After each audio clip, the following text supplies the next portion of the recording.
This is Unit 7, Chapter 7, Lesson 4. Scale drawings is the topic. And here's Mr. Romanovich again. I can solve real-world problems involving scale drawings. So something you've probably done in social studies where you've used maps and been able to find the distance between, like, say, two cities, and then use the scale to figure out how far that is in real-life distance. So for this, we're going to be doing the same thing, but we're going to do it from both a map perspective and from an engineering design perspective. So I'm sure you've done this in science as well. So by the end of this, you should be able to figure out if we have a 3.5 foot long scooter. Here's my scooter. And we're going to make a scale model of it, and each inch of that scale model represents 3/4 of a foot of that scooter. We're going to know how many inches the size of that model will be. And then also we're going to figure out a thing called scale factor, where we're converting both of our units to the same unit, so we have a conceptual understanding of what that is. So if I have a scale of 1 inch to 2 feet, we're going to be able to figure out what the scale factor of that is. So like I said, we're going to be working with scale drawings and models. So for instance here, I've got a kind of a drawing of the Eiffel Tower. So the engineer that built the Eiffel Tower probably built a model first. And by doing this, the scale gives us a ratio that then we can compare to the actual size of the thing that we're building. So for this, for instance, if we're having this being an inch equal to, say, 25 feet, so for every inch that this goes up on our scale drawing, in actuality, our actual Eiffel Tower is 25 feet, and then 25 feet, and then 25 feet for every inch. And that's proportional, too. It has to be proportional, so that no matter what, each inch is always 25 feet in this example here. Otherwise, you would have something that was 25 feet, and then the next inch on the representation was worth 8 feet. That wouldn't work out. It wouldn't work like that. We also use it for maps. Here's a map example. Here we've got Oswego here in Springfield. And if we had a scale for this that was, say, 1 inch is equal to 75 miles, then we could measure the distance between these 2 points and then figure out, based on the number of inches, how many miles it is. So for each inch it would be 75 miles. If it was 2 inches, it would be 150. If it was 3 inches, it would be 225. If it was 4 inches, it would be 300, so on and so forth. That's what we're doing. That's our lesson. This is happening right now. So here's my map of Ohio, and we have Akron, Ohio, and Cleveland, Ohio, and they're 2 centimeters away from each other. And our scale tells us that 1 centimeter is equal to 30 kilometers. So to figure this out, what we would do is, and this is really training wheel stuff here, we would know that 1 centimeter is proportional to 30 kilometers, which means then that 2 centimeters is proportional to x. A couple ways you can do this. We can cross multiply and get 60 equals x. And then that 60, since it goes in for the x there, we know the units on that is kilometers, so that's 60 kilometers. What we also know, and we can do this in sort of a different way, is we know that to go from 1 centimeter to 2 centimeters, we multiplied by 2. And we can also do the same to top and bottom, sort of like finding common denominators here. We multiply by 2, and then 30 times 2 would give us also that 60 kilometers. That's how that works.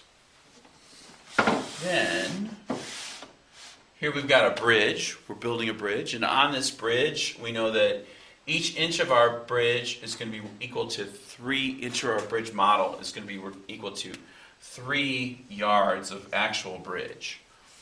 But if we know this part, if we know the bridge is 50 yards, how big is the model going to be? So we could set up a proportion here of 1 inch over 3 yards is equal to x inches over 50 yards. Now here we don't have a nice even number to go from 3 to 50, so that makes it a little bit more difficult.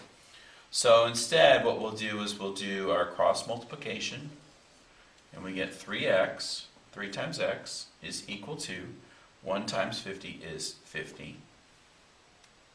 And then we've got to do a little math here. So we're going to divide both sides by 3. And we're going to get x is equal to, well, 3 goes into 50 16 times. Then there's 2 remaining. 3 times 16 is 48. 50 minus 48 is 2. With 2 remaining, what I'm going to do is I'm going to leave that as a fraction with the remainder. So it's 16 and 2/3. And what we were looking for is inches. So it's, our model is 16 and 2/3 inches. Now, what's the scale factor for this? When we're figuring scale factor, I'm going to skip a board ahead here. When we're figuring scale factor, what we do know is that 1 inch here was equal to 3 yards. And when we want to find scale factor, we want both of our values to be in the same units. And we're not going to convert inches to yards, but we will convert yards to inches. So if I know we have 1 inch over 3 yards, I know that there are 3 yards, 3 feet in a yard, which means I have 1 inch over 9 feet, right? If there's 3 feet in each yard and I have 3 yards, that gives me 9 feet.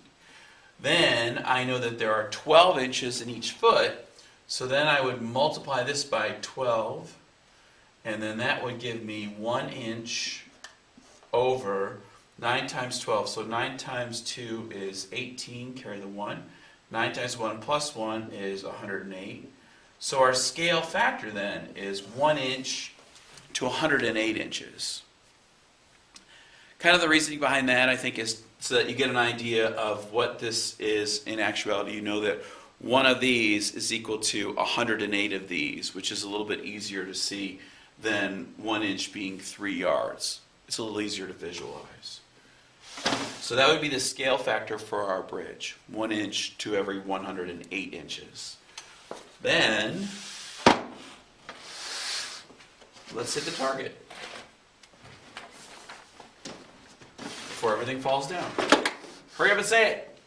Let's hit the target. So here we've got our scooter. Our scooter's 3.5 feet long in the real world. There's our real world scooter.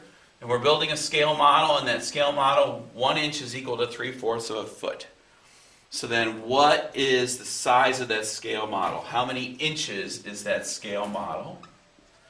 Then figure out what is the scale factor of 1 inch equals 2 feet. So this is a separate problem. If our scale is 1 inch equals 2 feet, what is the scale factor of that? So, if you have any questions, please ask me. Please ask Mrs. Benoit, who's behind the camera. Don't ask Mrs. Benoit. Come directly to me only. Or rewatch this video, or check your book.